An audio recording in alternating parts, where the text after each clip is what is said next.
लोकतंत्र। नमस्कार, आप देख रहे हैं भारत का लोकतंत्र। मैं आपके साथ सना। आइए नजर डालते हैं आज की खबर पर।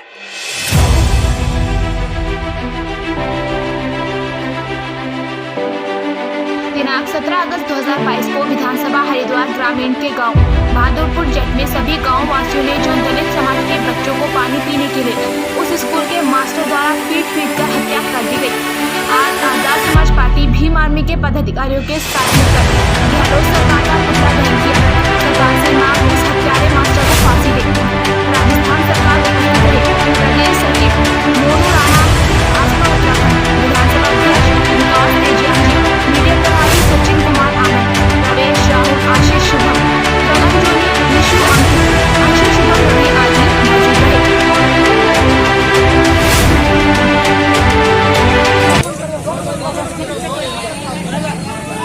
हम लेके रहेंगे फांसी दो सरकार होए होए नहीं चलेगी नहीं चलेगी नहीं चलेगी बाहर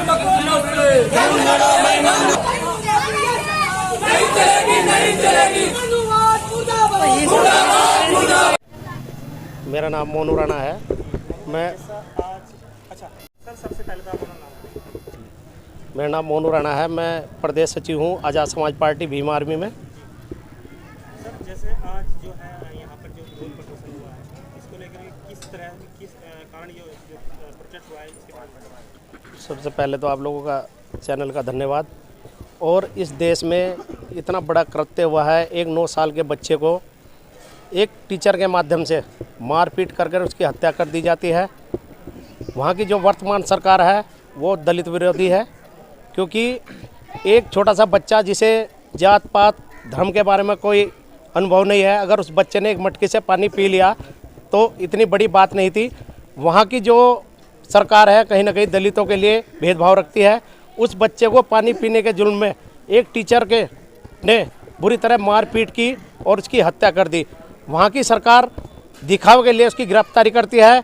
हम गहलोत सरकार से कहना चाहते हैं कि जल्दी से जल्दी उस टीचर को फांसी दी जाए, नहीं तो बहुजन समाज एकजुट होकर, क्योंकि बाबा साहब की देन है, बहुजन समाज आज भी एकजुट है और एकजुट होकर रोडों पर उतर जाएगा। जितना बड़ा पूरे देश में आक्रोश है, कहीं ये आक्रोश एक बारूद की तरह ना फैल जाए, इससे पहले गहलोत सरकार को कहीं ना कहीं होश में आकर उस टीचर को जल्दी से जल्दी फांसी की सज़ा देने का काम करे, नहीं तो जो भी बहुजन समाज कुछ भी करता है तो उसके जिम्मेदार वर्तमान सरकार और गहलोत सरकार होगी।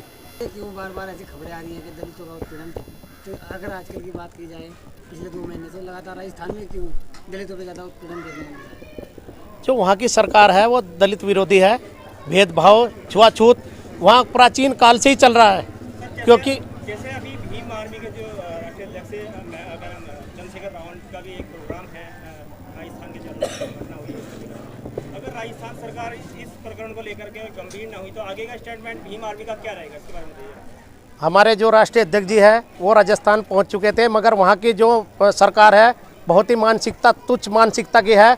हमारे राष्ट्रीय अध्यक्ष आदरणीय भाई चंद्रशेखर आज़ाद जी को उन्होंने गिरफ्तार कर लिया एयरपोर्ट पर ही, क्योंकि वो सरकार चाहती है जो हमारे शेर है बब्बर शेर चंद्रशेखर भाई, अगर वो वहाँ पहुँच गए तो कहीं ना कहीं खलबली मचाने का काम करेंगे और बहुजन एकजुट होकर वहाँ कहीं पूरे देश के बहुजन वहाँ पहुँच ना जाए। इसलिए भीम आर्मी आज़ाद समाज पार्टी से सरकार कहीं ना कहीं हिली हुई है, इसलिए उनकी मानसिकता तुच्छ है, इसलिए चंद्रशेखर भाई को उन्होंने पहले ही गिरफ्तार कर लिया। सर, जैसे कि अभी राजस्थान में जो घटना हुई है इसको लेकर के भीम आर्मी जो दलित उत्पीड़न जो होता है, भीम आर्मी सबसे पहले वहाँ पहुँच जाती है। अन्य पार्टी इसमें अपना स्टेटमेंट क्यों नहीं ले पाती, इसके बारे में मुझे बताइए। अन्य पार्टी क्या करती है, वो दिखावे के लिए काम करती है, क्योंकि अगर भीम आर्मी ना होती तो दलित समाज में आज जो अत्याचार हो रहे कम सब उन पर रोकने लगती। भाई चंद्रशेखर आज़ाद हमारा बब्बर शेर है और बब्बर शेर रहेंगे। उन्होंने कहीं ना कहीं बहुजन समाज को एकजुट करने के लिए इतना अत्याचार अपने पर सहन किया है और आज उन्हीं की देन है कि आज पूरे भारत के अंदर जो खौफ है वो भीम आर्मी का है। अन्य जो दल बने हुए हैं वो दल सिर्फ दिखावे के लिए है, वो काम नहीं करते।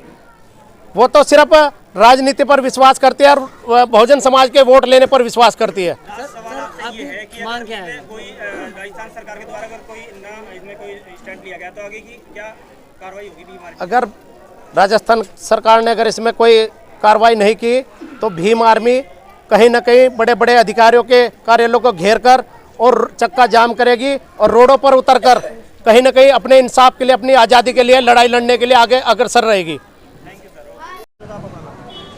मेरा नाम धर्मेश मौर्य, भीम आर्मी हरिद्वार जिले से महासचिव कार्यरत हूँ। सर, जिस तरह से आज जो है प्रोटेस्ट बहादुरपुर जट में जो भीम आर्मी का उनको लेकर के एक प्रोटेस्ट हुआ है, उसको लेकर के क्या ये प्रकरण के बारे में बताइए। देखिए, एक तो दर्द में पहले से ही पीड़ा थी कि छोटे भाई को आज के वक्त भी देश आज़ाद होने के इतने सालों बाद भी इस जातिवाद का शिकार होना पड़ा, और ऊपर से वहाँ के शासन और प्रशासन की यह गंदी मानसिकता देखिए कि हम लोगों को जो है अपने हकों के लिए आवाज़ उठाने का भी अवसर नहीं दिया जाता।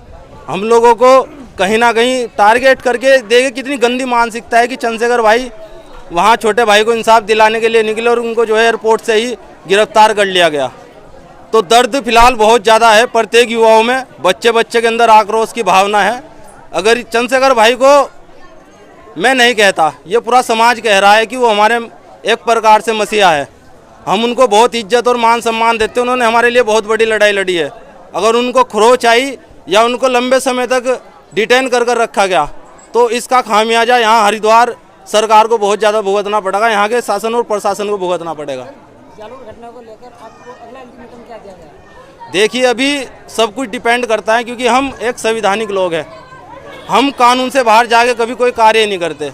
लेकिन अगर हमारे प्रदेश अध्यक्ष या हमारे हाईकमांड से कॉल आ जाती है या हमें आदेश होता है तो हमें कहीं ना कहीं मजबूर होकर विद्रोह करना पड़ेगा, क्योंकि चंद्रशेखर भाई ने एक बात पहले भी कही थी कि हमें मजबूर किया जा रहा है और हम ये चाहते हैं कि हमारी चरम सीमा को ना नापा जाए, सहनशीलता को हमारी ना नापा जाए, नहीं तो आने वाला समय वो होगा कि हम अपने बच्चों को हमें ये कहना मजबूर हो जाएंगे हम कि भाई 12-13 हज़ार रुपये का सेल फोन लेने से अच्छा है हम हथियार खरीद लें।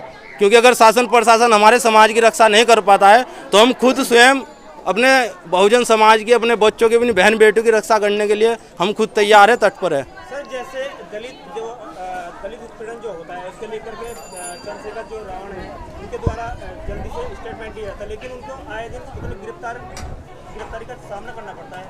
अब इसके बारे में जैसे राजस्थान सरकार ने जो उनको गिरफ्तार किया है, आगे का जो भीम आर्मी का स्टेटमेंट क्या होगा? देखिए, सबसे पहली लड़ाई ये अक्सर हमारे साथ ऐसा ही होता है, जब भी हमारे किसी भाई या किसी बच्चे बहन के साथ कोई घटना घटित होती है, कोई भी व्यक्ति पूरे देश के अंदर इस बहुजन समाज के लिए आवाज़ नहीं उठाता। हमें कहीं ना कहीं हमारे लीडर चंद्रशेखर भाई उस घटना को सबसे पहले संज्ञान में लेके उस चीज़ के लिए आवाज़ उठाते हैं।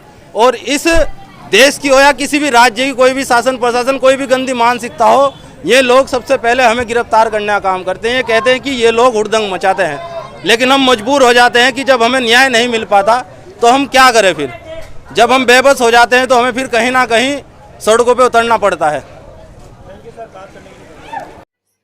फिलहाल खबरों में इतना ही। बाकी खबरों के लिए देखते रहिए भारत का लोकतंत्र। नमस्कार।